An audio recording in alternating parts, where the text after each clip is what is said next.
অশরীরী হন্ট, যার নাকি কয়েকশো বছর বয়স।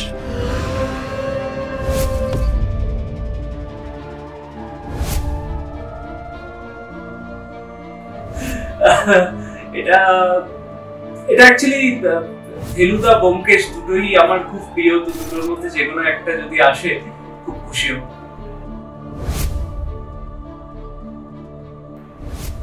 I think there are a lot of friends, অনেক বন্ধুরাই আছে, খুব কাছের বন্ধুরা, যাদের সাথে আমি আমার জীবনের কথা শেয়ার করতে পারি, সুখ দুঃখ ভাগ করে নিতে পারি। তো অনেকেই আছে, একজন কারোর নাম বললে বাকিরা দুঃখ পাবে, বাট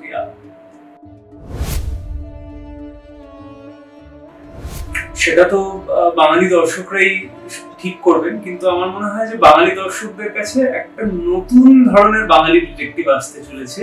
এতদিন তারা যে ডিটেকটিভদের দেখেছেন তাদের থেকে একটু হাটকে, একটু পাগলাটে, একটু খ্যাপাটে, কিন্তু প্রচন্ড বুদ্ধিমান একজন ডিটেকটিভ শার্লক হোমস।